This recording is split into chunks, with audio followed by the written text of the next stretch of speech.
All right, welcome back to The Devil in Detail, the Grendel Reread podcast. I'm Eli. I'm Ben. We're back with our 95th episode covering the third issue of War Child. Wow. Woo! Great. We're really kicking it. What is this? Is this the 95th episode? I hope it is. I'm pretty sure it is. And we're only 5 away from 100. That's crazy, dude. That's crazy. Remember when we were just talking about it would be fun to do this, and now we're like 95 issues in? We always knew we wanted to do it. We hit the ground running. Thank you, Matt. Yeah. And we've been a little off schedule the last few weeks. We're trying to get that momentum back. We get busy. It's the summer. It's like busy. Yeah. It is not a reflection of our enjoyment of the book. The book gets better and better and better. And we could start this off with a little entertainment news because Grendel, the series, is starting to gain a little momentum. We're hearing some news. There was a release where the guy who's playing Argent said something like, comic fans are going to be super psyched for this or something like that. There was a Ain't It Cool news story that was built around one sentence from an interview. And I was like, yeah. Matt announced, big surprise, that there's a 120-page Netflix Grendel tie-in comic that's going to come out. Yes. So smart. So huge. For that. Oh my God. And it looked good. And he showed off like his stack. It looked amazing. We went in. Good. Heavy ply paper, because it's a big stack for 120 pages. Yes. I'm psyched. I keep looking in on the IMDb to get like any more information, and they released the names of the first 2 episodes. The first episode being titled "The Devil," no, not the Devil in Detail. Devil by the Deed. You know, if only. Yeah. The second issue is the Devil in Detail. The Devil in Detail, the official after show of Netflix, coming to Netflix, hosted by me and Ben. Super. If you put exciting. it out in the universe, it just might happen. Yeah, sure. So that was announced. There was just some more casting stuff that we saw on the IMDb, so everyone go check that stuff out. The Jocasta Rose looks like is heavily played. Right. Some new mobster names I think I recognize. Some Russian gangsters. That's right. Like. Yeah, okay, a brother team or something like that. So that's looking sick.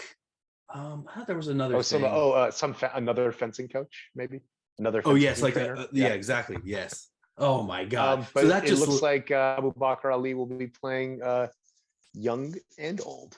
Yeah, we're getting some Eddie for sure. I feel like when we were sort of doing our deep dive, Abu Bakr, it was like age range 15 to 75. Yeah, he can play the gamut. Yes, exactly.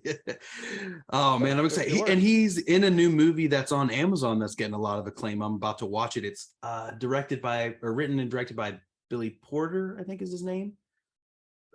Yeah. You know what the movie is? It's a romantic comedy. I haven't watched it yet, but I'm gonna. He plays a stone cold sociopath, I'm sure. No, Stone Cold Fox maybe. He plays the male love interest. So I'm excited to see that. I'm gonna check it out. Super, that's great. And again, if anyone from the show is watching this, the invitation is extended as soon as the show comes out and we can actually talk stuff. Let's do it. Yeah, you're always welcome for us to inundate you with comic book nerdery. Always. Super psyched. So shout out to that. Ben, we've been busy as far as Cosmic Line Productions. Big month coming up in September. Look for that. New website, 3 new books. That's all going to be coming very soon. I'm super excited. What's been up with you, Ben?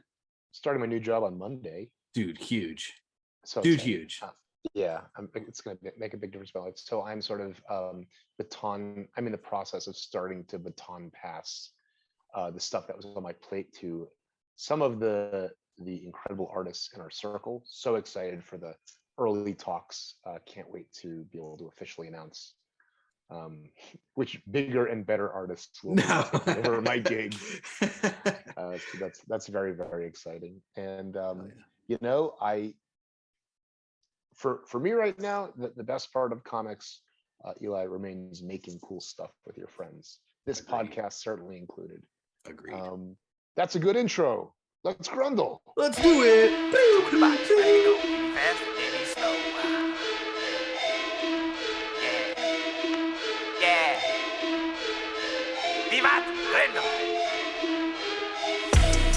It's like the devil is my best friend. On the road with the pen to the fork end or till time end.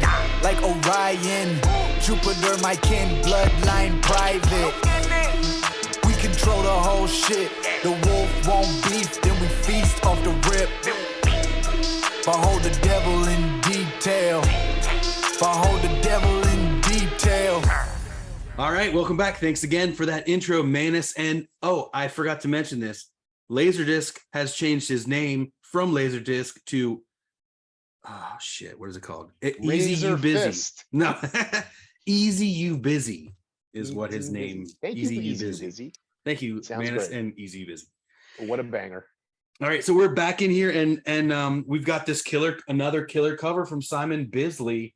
Just amazing croc face. I'll tell you, because we were watching. I just read this today before, and we were watching. What's those crocodile movies? The first one's got B. Arthur in it. Dundee. No, not Crocodile Dundee. No, I have no idea what you're talking about. Oh, it's called like shit. It's like the Jaws of crocodiles, but it ends up being that B. Arthur. No, not B. Arthur. Yes, Lake Placid. It's not B. Arthur. It's Betty White. Betty White. Son of a. Anyway, so it was just fun to see that there's a major crockage in this one. And as we open up, favorite, I think this is your my favorite cover? Bisley cover. Yeah. But I think it's we haven't really talked about this yet, but it's like, this is probably the biggest example of Bisley being like, okay, just don't worry, I know what to do.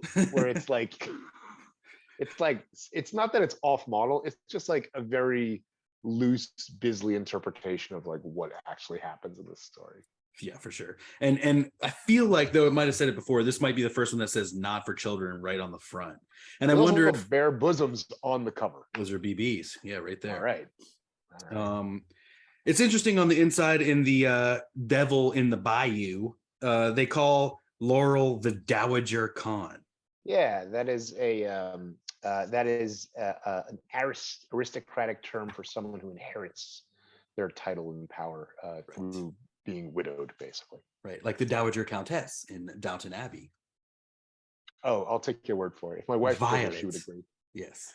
We you noted also that Monty Sheldon is assisting in the inks this issue. Right, with Matt, who is the usual main anchor. Mm-hmm. I usually pick out the Mattisms. I didn't see many this week, so I wonder, was it a 50-50 or was it like just Matt needed some help? Which, I mean, he's so busy. He's writing. He's doing other shit at this time too. Speaking of the isms, I think that this is one of Bernie's best issues. This is where sort of Bernie kind of like, or Bernie and possibly Catherine sort of get their biggest reign. The Bayou reflection panels are kind of like the biggest Bernie showcases in this series, pretty much. Yes. All right, cool. All right, so we start off, and this is just one of those establishing shots. I love this kind of shit. Like, we open on one thing, that seems to be the whole universe that we're looking at, which is like, first it's a reflection in a croc's eye. We pull out to the croc's eye. We pull out to the croc. We pull out to the frog who's jumping. The frog that was reflected. Exactly. Yes. On the other side. Next page, the prime just rips through. The next page, splat. Frogger did not make it. This sequence here reminds me of when I teach, I try to like break down storytelling theory into like sticky, digestible little principles or axioms or whatever. And so the one that I use the most is, I may have stolen this from somewhere. I don't think I made this up. Visual storytelling works by every panel advancing the narrative with a new motion, emotion, or narrative element. I think that this silent sequence does a really great job of that. The frog that's sort of just like peaceful and leaping, eventually gets splattered, its eyes popping out. And then when we see it like smeared on the front piece of the sidecar, Jupiter's eyes are just like, like peering over. It's like really, really subtle stuff. And they Prime and Jupiter exit, and in the background we see the Red Devils in pursuit just before cutting back to the Sun House.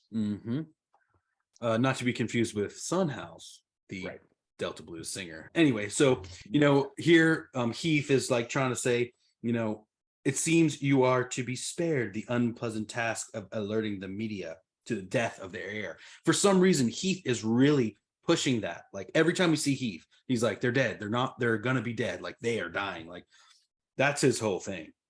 Yeah. I don't remember what happens with Heath, but I don't think he's. Oh, you don't? It's he gets an arc. He gets an arc.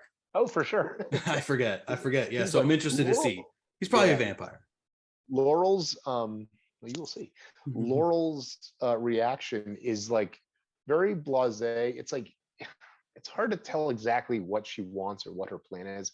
I think it sort of seems like if everything had gone her way, she could keep Jupiter as like as a chit, as a bargaining chip, as a power tchotchke. Yeah. You know, like Trump's power documents. tchotchke. They're mine, you know. Yeah. I just saw Maggie Haberman referring to Trump's need for tchotchkes, and that and Anderson Cooper was like, yeah, I went to his apartment once like 20 years ago and interviewed him, and there was a fake Granoff that he insisted was real. I pulled the one up on my phone. It was obviously fake. He says it's real. and so Maggie was like, yeah, it's possible that these documents are just for him to say, look what I have. Look at all my shit. You know? Not even real. Yeah. He was like, someone print me up the. Well, the problem is those documents, they are real. They're all too real. Yes. So. So she's just like, how so, Heath? And he continues to tell her just like the scouting party's like, they're sure that we've killed him, you know, and then there's the matter of your husband's secret journals. And here's where we get a little exposition about the sun disk, which was the, you know, which goes back all the way to the Pope Innocent and, you know, his son gun. And then it was turned into the sun disk. Yeah. And that tech was put into the Paladin, and he is the most powerful living weapon imaginable. Quite unstoppable. Quite unstoppable. And she's like, interesting. I do see like a little growth in whether it's the art or the inking or something in these depictions of Laurel on this page. It just seems different from the last couple. So, well, I think also that Bernie is really doing some nice lighting work, especially look at in the last panel, the scrunches and the bridge of her nose, and that's great. You know, you can really see Bernie doing what he does, breaking up planes with different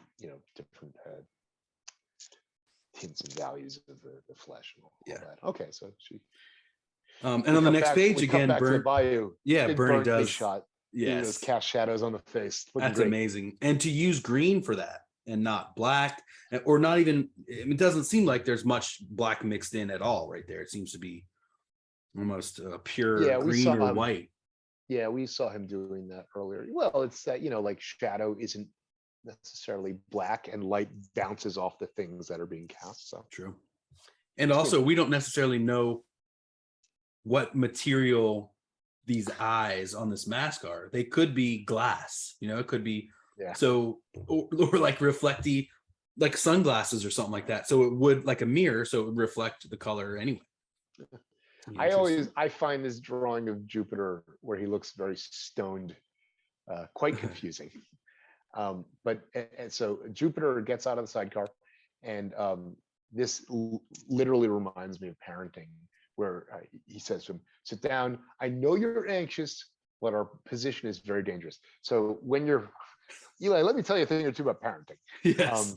When the kid is like freaking out, this probably works better when they're toddlers or, you know, talking a little bit. You have to acknowledge why they're feeling that way. Now, the example is like if they're wigging out because the one that they love is gone, you say, oh, you're upset. I see you're upset because mommy is gone. That's okay. Don't worry, she'll be back. So you have to like sort of acknowledge how they feel, and then, or like if they're you know, I know you feel such and such way. Acknowledge how they feel, and then tell them what's going to happen. Got it. That's what he does here. And it reminded me that this book, like, you know, the themes of fatherhood and, you know, and the timing of Brennan's birth is, you know, Brennan is, you know, 3 years old when this book comes out, and was probably, you know, a small baby when it was being. Well, we know that Matt is always bringing in pieces of his life into these kind of things, you know. And I thought you were going to tell me that the lesson here is that when you tell a kid to do something, they're still going to do it no matter what, and they're gonna learn the hard lesson, which is like the only way I've ever been able to learn a lesson.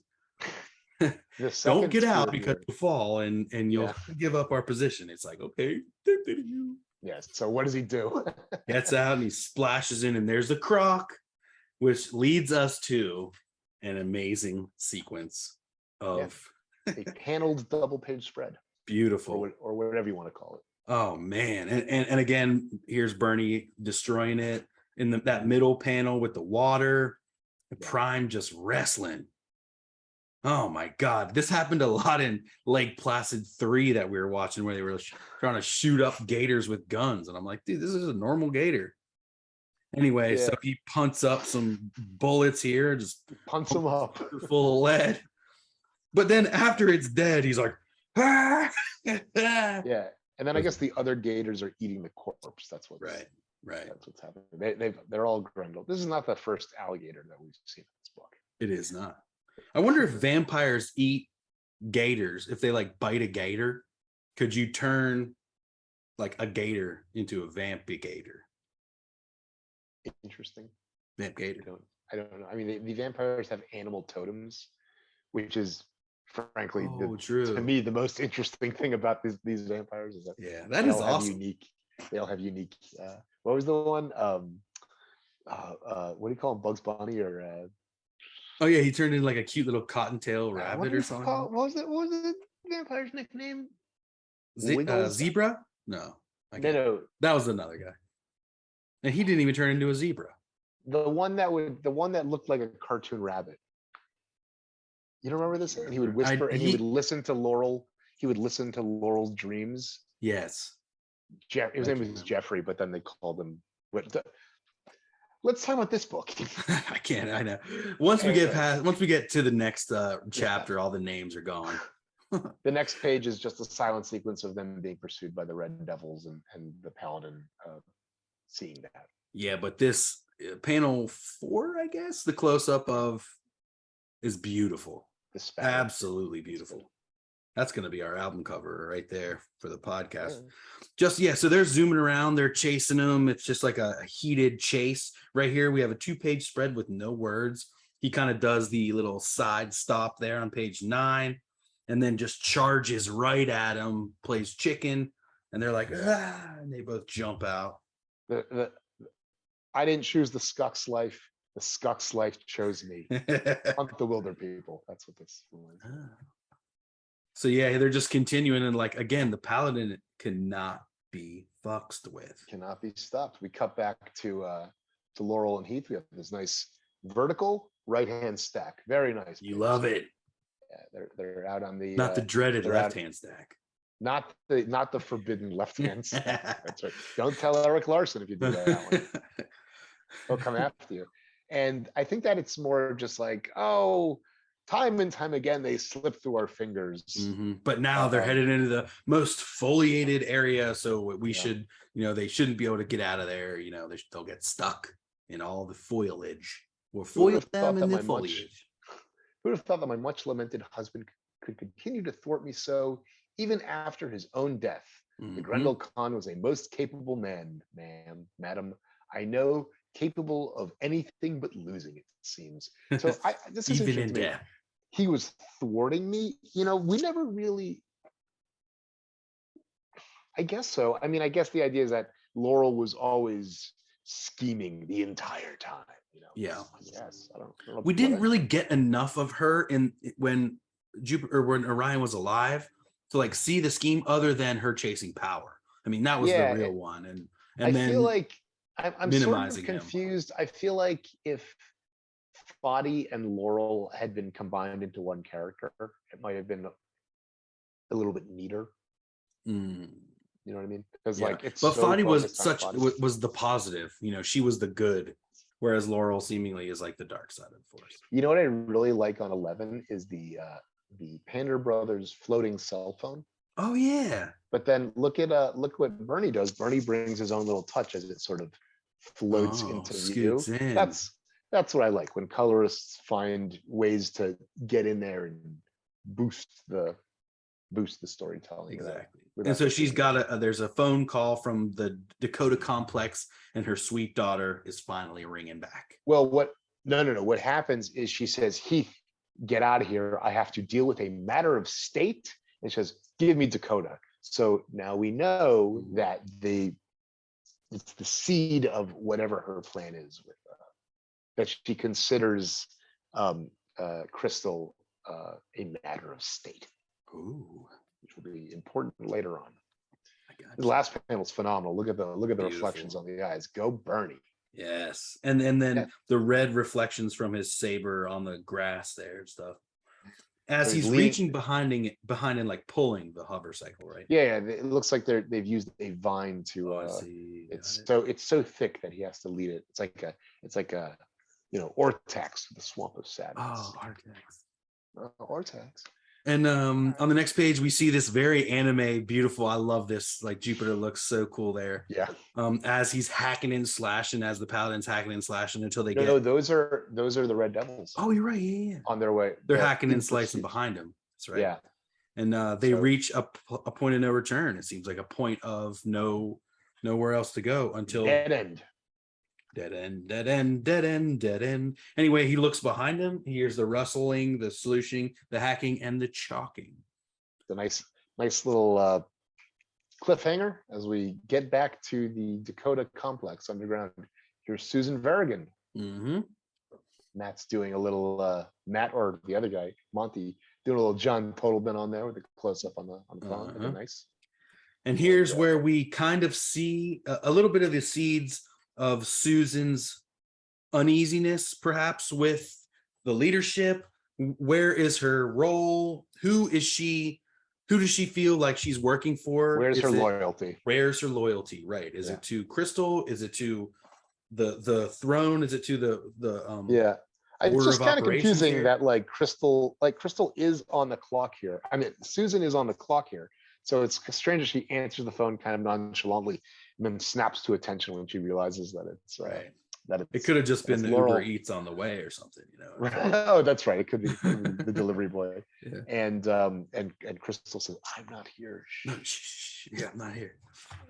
And then we cut right back to the action, and he's like, "Our way is blocked." We we have to just go try to slash our way through these people chasing us, and that is until this very vaginal opening opens in the thistle in front of them. The bayou comes alive and the thicket separates. And I think that the contrast between the green of the foliage and the red beyond is what makes that storytelling work. Makes it Georgia. So of course they go in.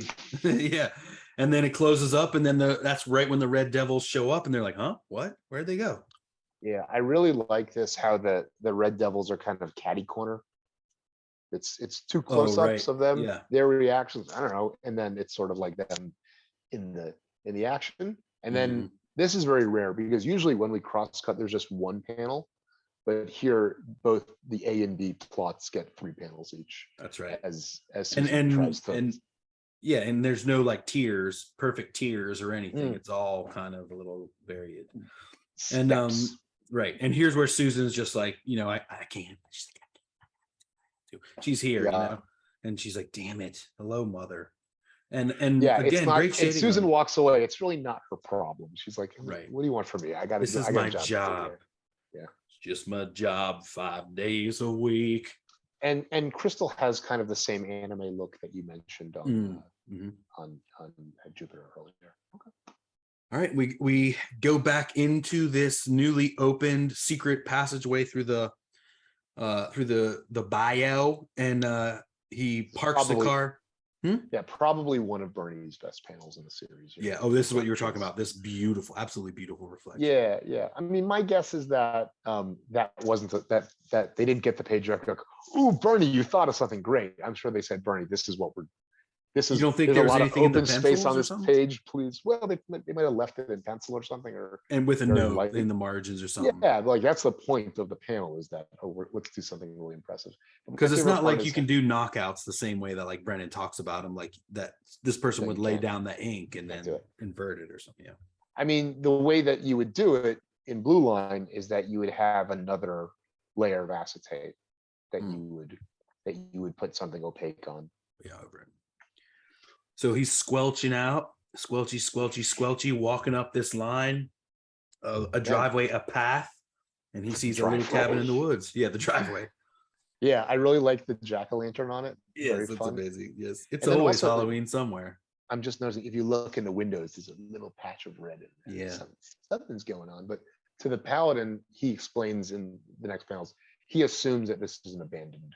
Well, it's really interesting and clearly the work of magic or something, because on the next page you see him push the door in, and this wizard woman or witch or whatever you want to call it is stoking a fire, and so clearly there's some magic going on, whereas there's a fire built and no smoke billowing out of the Yeah, there's also horns on these skulls. Did you see that? right, yeah. Enter freely, you that bring such death in the name of life. Cool. Come warm He yourself says, by fire. yeah. Even with as little human as is in there, she still like can sense something from him, because I Yeah. guess there's a human brain in there, even if it's augmented. Sure. There's I really like the crackling flames that Bernie puts in the background of that last panel. Yeah, that looks really nice. There's the Bernie that we miss so much. There he is. She's like, "You're safe. Come on in." And he's like, "I don't understand." And then and Jupiter then runs Jupiter- right past. He's like, "Yay, fire!" This reminded me of something from somewhere, some trope of like the person that doesn't care about the danger, that just wants to drink water from the well or whatever. I couldn't quite place it. So she offers him a trade. She wants a trade. He offers medicine. She wants the knife. They get the knife. Back to Crystal.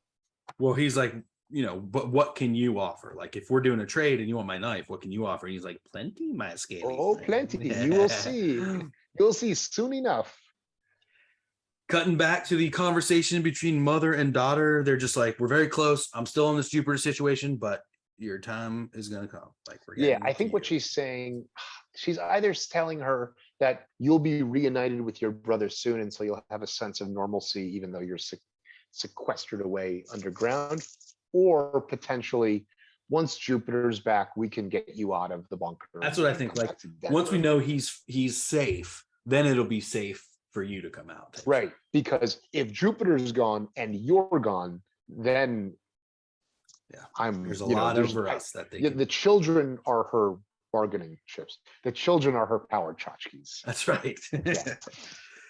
Yeah. So we come back here into this magic shanty here, and she drops her rags, cuts her hand, slices open a baby octopus, crocodile, or alligator. A little skink of some type. Urine of a virgin, hair of a virgin.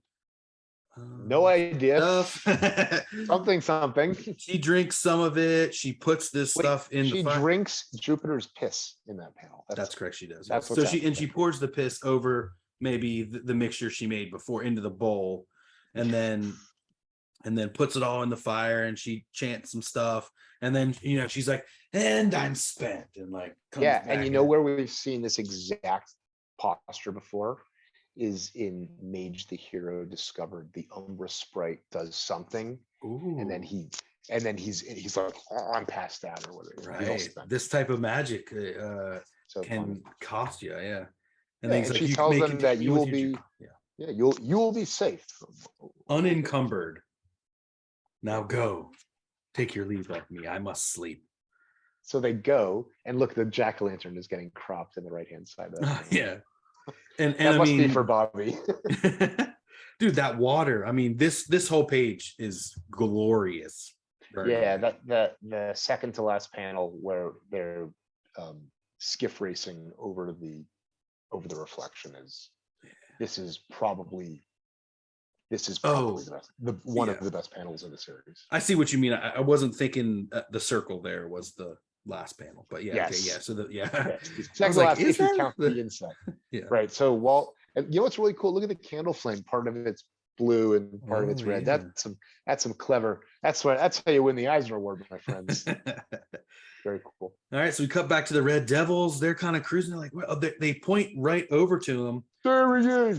There he is, and she's like, cracks the thing. She grabs it, sets this like turtle shell with the skeleton of a croc on She's fire. got to do the magic now. She's got to do the spell. She got to do the magic. So maybe what she does is like teleports them out or something like that. Because it's a little vague what happens. I think what happens between 21 and 22 is that she makes them think that the Red Devils have blown up their skiff, and then we see the bubbles, so the Red Devils assume that they're drowning, or it's the air being released from their torn up bodies or something like that. Right. And then we see Heath delivering the news, like it's unfortunate, madam, but they're dead and gone. Red Devils confirmed they've been eliminated. She's like, what the fuck? She wigs out. This setting is very, very similar to a setting at one of the narrative peaks of Cerebus high society. There's a scene that's like in Arboreum or whatever it is, where Jaka returns after 60 issues to Cerebus as the prime minister. He's really fucking it up. He's really lost touch with who he is.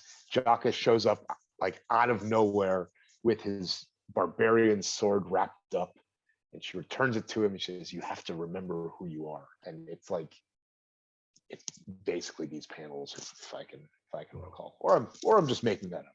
Who knows?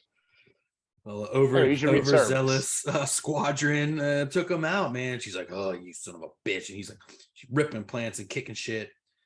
Yeah. And then it's very ping-ponging. Either he's safe or he's dead. We got him. We don't got him. But now, I mean, they think he's gone. And we come back here and all we needed on this panel here of the Paladin was like something that shows how they got there. Like, did they just come out?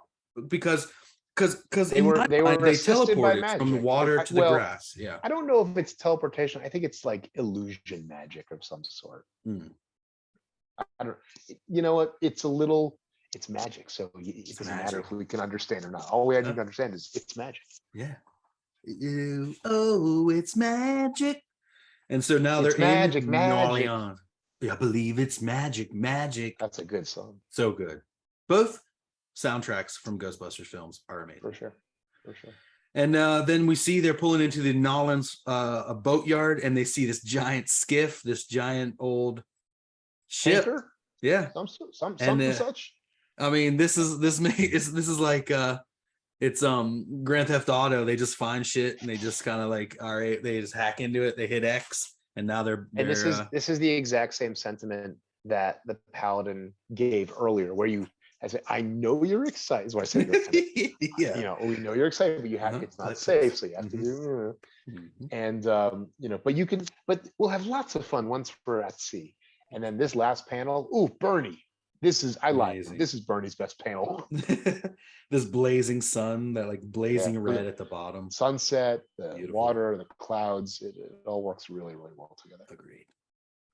And that's the end of that ish. And we get a super interesting afterword. If you're following in the Grendel group in Facebook, I've been posting these afterwards in there as a kind of like teaser to get us ready for the issue. And this is just great stuff that Ben, you connected is probably the text that ends up, or it is in the Grendel cycle. I'm pretty sure that this is the copy from the Grendel cycle. Yeah, but now it's presented here much more beautifully with images legibly. from Devil by the Deed and stuff. Well, beautiful, but you can read it, which is a big leg up from most of what's in the Grendel cycle. Exactly. And I mean, what's carried out here could have very well been like, here's the pitch for the show. I mean, like it's basically the basic Hunter story, the basic Argent story, and the legacy. And what's nice about this is that there's actually details in this that are only present in this, which is really wild. Yeah, there's so some this little this is an elucidations. important piece of information because it talks about Eddie's writing, Eddie's unfinished novels when he was 12, all the stuff he did as a kid. Yeah. By 8, he had written over a dozen plays and 50 short stories and was working on drafts for several different, apparently unfinished novels at once. Yeah. Or how about this? It says that Jocasta died less than 13 months after they first met. So that very specific timeline, that's never mentioned anywhere else. Like it's right. So it's just funny that like Matt was like, here's a detail that always sort of constantly not revising but remixing the whole thing. Well, and building the story, because it's not a remix if it was like not there yet, so like he's able to fill in these things. And as someone pointed out in the Grendel group earlier, there's still a lot of Hunter time that could be picked up in a story, that could be adapted, that could be a lot of time from everyone. That one of the literary patterns here is just notes left unplayed. Stuff like that. Any good letters? Did you read any of the letters? I didn't read the letters though they do have like many of the classic folks coming back, because it says something from the beginning. It says, before getting into the comments of those who were sent advanced black and white copies of Grendel Worldchild #1, let's continue to tidy up the mailbox of 2 years ago, shall we? Beginning with some thoughts on Grendel 38 and 39. So they're still like addressing the previous stuff. I actually might want to get back into it. We got notorious letter hack Malcolm Bourne, who I just feel like we need him on the show at this point. We need to find him. Jamie S. Rich is in here, who goes on to be the Batman editor and the guy behind me in line at Amoeba Records. And, and Jamie addresses his letter to Dear Descendants of Cain, which is Tanisha Cain, my girlfriend. No, Cain, the first murderer. Cain. Oh, right. There you go. All right, sweet. And we get some ads here for Primal and Predator versus Magnus Robot Hunter. Robot Fighter. Oh, Robot Fighter. That what did I cover, say? You said Hunter. That the covers are by Barry Smith. I have a few. I think I have one or two of them. I don't remember if I don't think they're by Barry Smith. And art by Lee Weeks. Lee Weeks, no slouch. Lee Weeks. No. He's only a little less good than Lee Years, but still a little better than Lee Days. He's very good.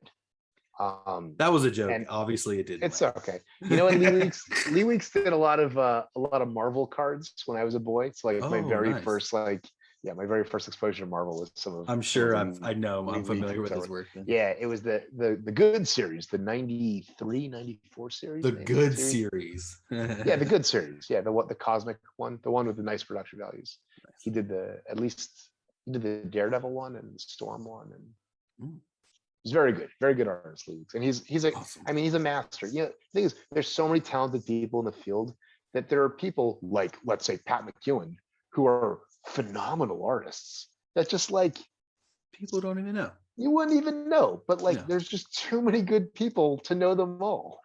Well, that's what's so great, is that everyone can have their like favorite that they feel like nobody else knows and is like still underground or something. And maybe when you find Matt at some point, he's one of those characters, or one of those creators, they keep getting bigger and bigger and bigger and bigger. Well, Matt's a great example, because you can mention Matt and say, I never heard of the guy. Grendel, maybe. I say, well, the thing about Matt is like, Matt is the Batman. To me, Matt is the Batman auteur, second only to Frank Miller. Right. So that's like, and followed closely behind by good friend Tim Sale or someone like that. Sure. Yeah. Sure. Good issue. Right. Breezy.